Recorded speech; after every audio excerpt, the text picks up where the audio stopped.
Lovely to see you. And thank you for coming yesterday. No, don't, because I felt that it's my duty as an Indian to voice my anguish, my apprehension at what's happening. And before coming, I was just looking through the pages. There's a big book I have, your grandfather's name. Achha.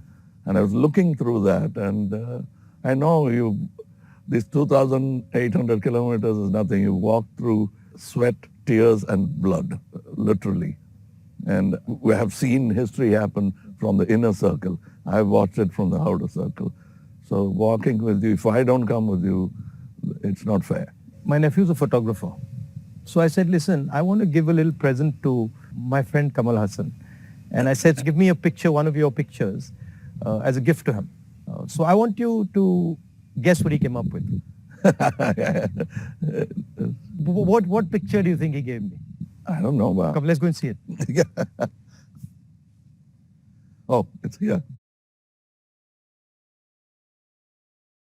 Tells you what Kamal is, right? And so this is what he gave me. This is what he came up with. Oh. Oh, he shot this? He shot this, and that's for you, because it tells us your approach, your attitude to life, and the fact that you're a great Indian and a great Tamil. Thank you. And we're proud of you. Thank you. It looks nice, huh? Oh, lovely. I'm quite interested in how you see what is going on in India. Of course, an Indian person, but also a Tamil person, because the view from South India often looks very different. It is. Than the view from North I'm India. sure it is the same from Assam or Meghalaya. The same, exactly. At the capital. We forget history, and we are only agitated by the topical or recent happenings. I talk a lot about Gandhiji now. It is not right from the beginning. My father was a congressman, but my environment made me a bitter critic of Gandhiji when I was in my teens. My father did not say, he said, just read history. I think you're talking from today. Yeah, but today matters. This is my question. He's a lawyer, and he didn't argue with me on this case. Around 24, 25, I discovered Gandhiji on my own. And over the years, exponentially, I've become a fan. And that's me, to explain myself. To actually correct yourself and say sorry, that's why I made Hey Ram. Right. A film where I played a parallel assassin, wanting to kill Gandhiji. And as he goes nearer to the person and the truth, he changes. But it's too late. Somebody else does the job that he wanted to do, but he had changed his mind. That's the story of Hey Ram. So did you came up with the idea? Yes.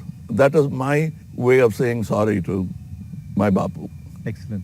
That's quite a sort of sophisticated, intelligent way of looking at the problem. Yeah, because I have to take the onus of all the crimes, including what happened in your family.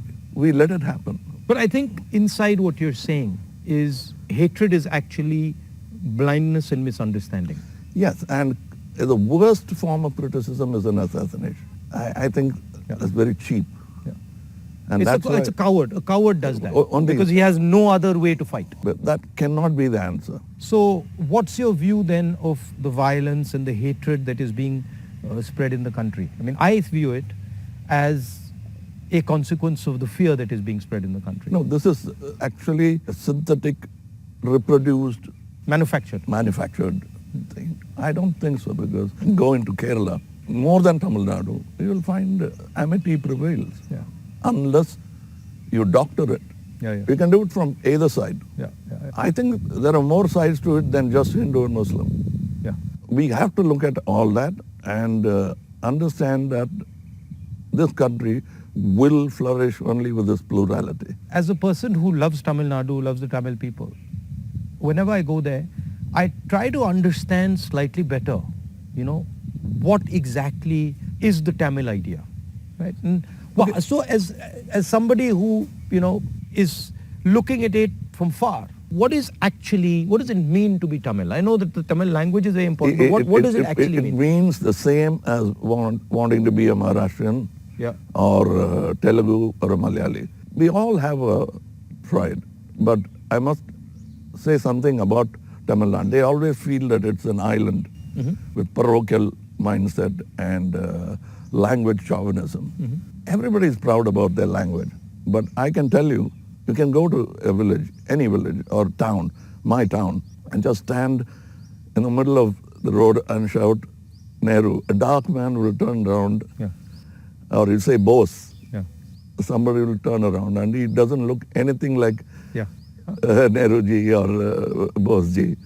And they'll turn, you'll find Gandhi, many Gandhis. That is the mindset. And at a particular point, they felt there was apathy from the center. That happens every time. It will happen with every government. They are now unhappy with what is happening now. But that's not permanent if you could approach it like you're doing it now. The reason why I want to celebrate your walk is reaching out to the people and lending the ear instead of standing on a podium and lecturing. Yeah. That's commendable from your side. But my experience when I go to Tamil Nadu, right, is that they express themselves in a very passionate, Yes. it's different expression. So if you go to Maharashtra, people show affection, but the way the Tamils show affection is something completely different. I get that feeling when I go there, and I always wonder, what is that exactly? How does it, why such strong affection or strong expression or so passionate? It's part of the culture. It's a very old culture. And they've seen wars, they've seen battles, they've learned a lot from Jainism, Buddhism. It's a mixture of everything. That kind of affection was enjoyed by Kamarajji, MGR, all those leaders. They are moved to tears, laughter, screaming when they see the man of the... I think around the country it's like that, with variations. And also the Tamil language is very important to them. Yes, I think even non-religious, godless people celebrate Tamil and worship Tamil. So you said you've got, you're doing this fashion business, and so you know a lot about what is going on in the rest of the world. How do you see the United States, China, these countries? Where do you see India's place in all this? Nowhere less than them, but we should walk the talk. Like you're doing, every Indian must walk the talk. I want to be, or simply resigning yourself to calling it a third world country. You can't do that anymore. That's blasphemy. And you said in our earlier discussion that production has a lot to do with it. The ability to produce something and sell it outside India, not just in India. Yeah, we can't have a toddy mindset because you can't bottle it. It has to be had then and there. We are in G20 not because of one government, successive governments. And whatever good they could do, that has accumulated and come to this day. So we are aware of that. And you were talking about China. I want you to say more. The security of the country, both internal and external.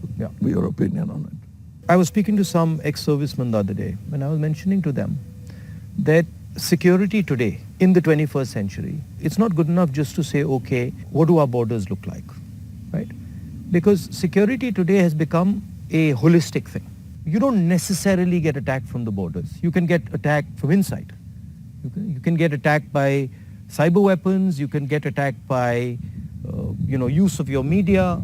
So in the 21st century, one has to have a global view about security. And that's where I think our government has completely gone and miscalculated. We constantly hear about what is going on the border.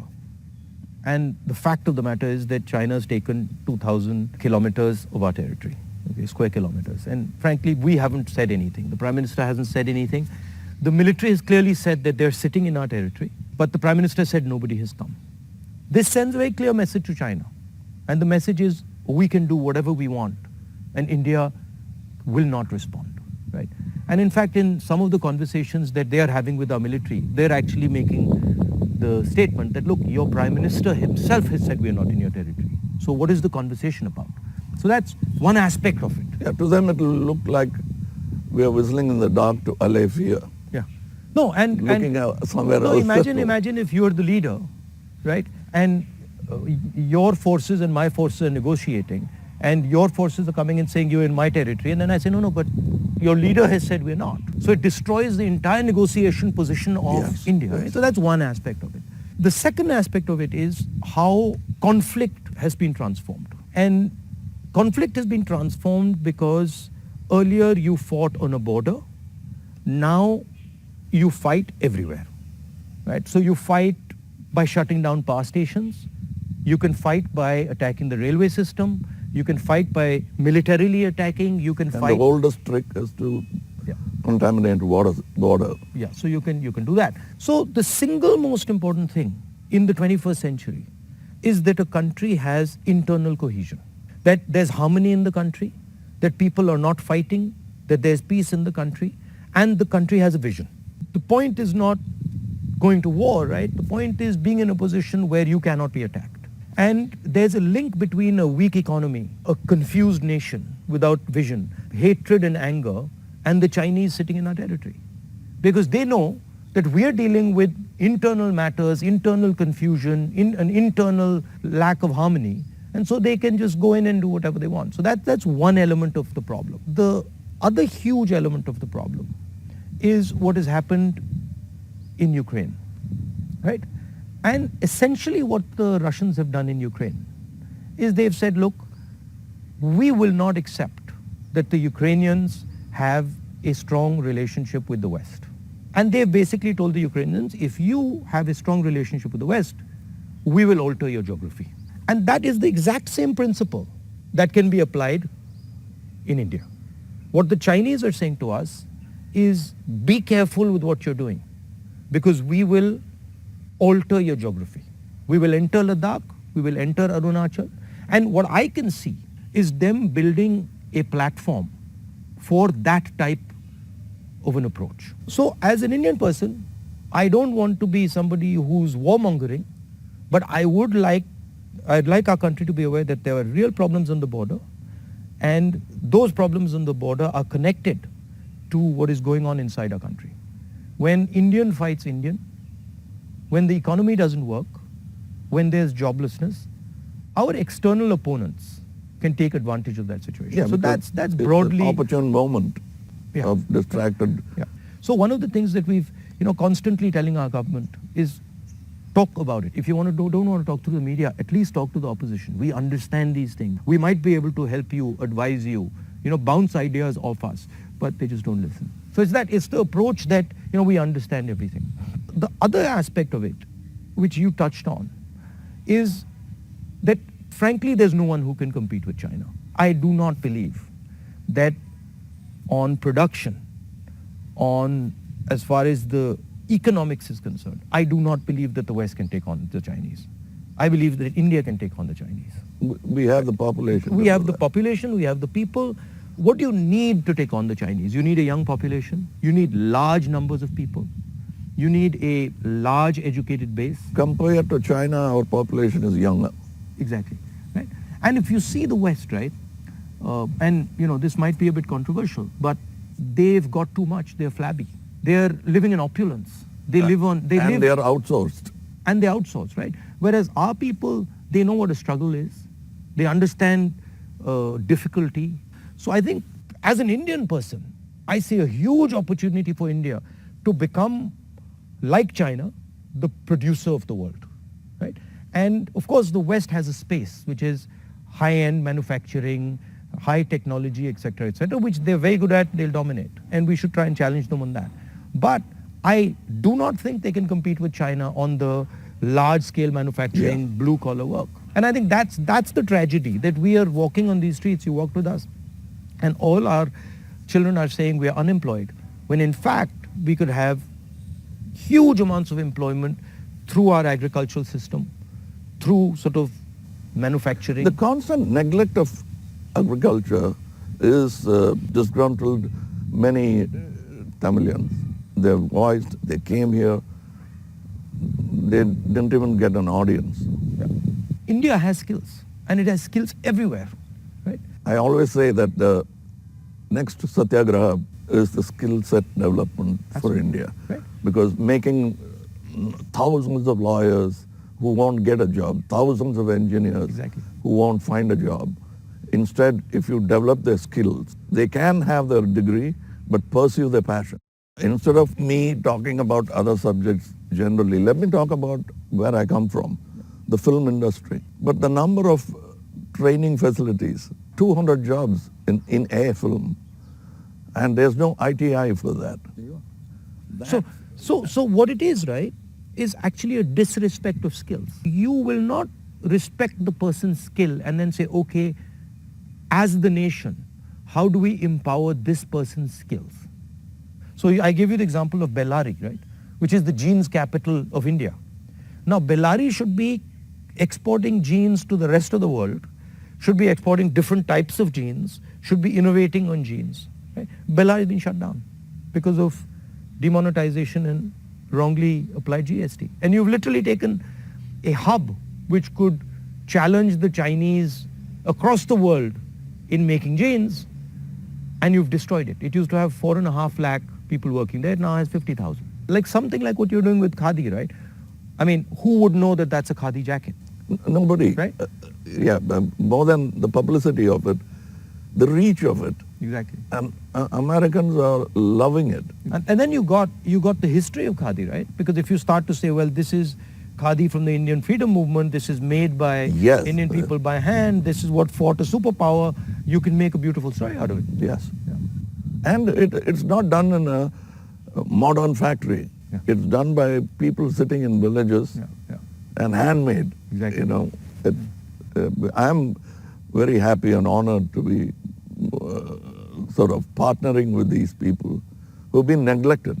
They're almost on the verge of closing down and going back, thanks to GST. So how many people now are working there? We have not started a full-fledged tailoring system because we only have 12 outlets and we can supply with a number of tailors. But the number of weavers are many. Right. They are in Telangana, Karimnagar. We are sourcing it. We are going even to Kutch and other places so that we can bring India together. So that's but very nice. It was very nice of you to come, I must say. I with all the situation and the BJP and sort of the ability they have to coerce, I think it's also a brave thing. That's why I think that's why he gave. He came up with that idea of the picture. It's not easy. I'm glad he thinks of me that way, but I still remember the speech by Gandhiji when he said, "Shake the lion's mane," for which he was incarcerated. So we have the strength and ability, but I'm happy that you're meeting people, practicing jujitsu, walking miles and miles and miles. It's nice. And because you're doing exactly what Gandhiji did, to understand the nation before fighting for it. No, it's quite a fantastic experience. I remember walking from Tamil Nadu into Kerala. It's completely different. Yeah. And as you said, it's changed, but then it's the same. So there's huge commonality and then there's huge difference. That's the individuality of it. That's the plurality that we should not lose at all. Yeah. And I think a lot of what we traditionally have is also the artisan, the small and medium person, the little clusters who have huge skill, but they are sort of hidden away, hidden treasures, so to speak. Yeah, I think it's very important that a government in position should bolster like farmers during the Gaja calamity. For them, after some time, party affiliations don't matter. Yeah. The calamity that they're facing is the pain is the most important thing. It doesn't matter. Yeah. And politicians always go and talk about the next election. Yeah. And their trajectory is towards that, and that they don't like. Yeah. They can't tend to take their eyes off it. Yeah. Politicians. I find that. And I get criticized a lot, sometimes where they're like, he's not election centric. I mean, I think of course, one has to fight elections, one has to be in politics, one has to take them seriously. But there's also another role of people. There's a role of bringing people together, of listening, of being affectionate. That role, I think, is a very important role. What we have done through our party is that simply sort of wipe the dust away from the Gram Sabhas and brought it back into, now it's happening because we are attending and now we want to take it into the towns. I think people should participate in politics, not necessarily electoral politics only. Exactly. But they must have a firm say that politicians will have to understand it's not all about number crunching, that they'll have to answer certain things. And people should also feel that I can vent or complain. I can say something, and politicians should also feel that I can take some punishment. He's shouting at me, okay, no problem. I did something wrong. I go and listen to what he's doing, what he's saying. I think that's, people don't like criticism. I think criticism is a good thing. I think we are a very young democracy still, in spite of 75 years. The reminiscence of the monarchy is still in our mind. No, that's a profound thing you've said. It's true. It's still, they want loyalty. And politicians who are in power want to somewhere behave like a king. Because it's not too far behind in history that we had princely states. 70 years, But I think if you look, a lot of sort of our chief ministers and leaders, the approach is that of a king. You look, you're like unilateral decisions. I will do whatever I want, not taking into account what people feel, not listening. I think there's quite a lot of that. Yeah, and they are offended when you call them a civil servant. Yeah. I'm not a civil servant. I'm in position, I'm in power. But that's what we are, ultimately. It should be a position of honor rather than position to usurp. Yeah. The trustee idea of Mahatma Gandhi. Over the time, I'm looking for people who are at least a semblance of that in them, because it's unique. Is a tall international figure. Yeah. And that we realize when he's not there. Well, anyway, I won't keep you. No, I'm keeping you. It's lovely to see you. And whenever you're in Delhi, next time, maybe we go and have a meal or something. Yeah, sure. I'd love to do that. And I'd like you to look into our thing I've sent. I will. I'll give you my your measurements. I will 100%. We'd like to dress you up. Okay, I'll do that. Thank you.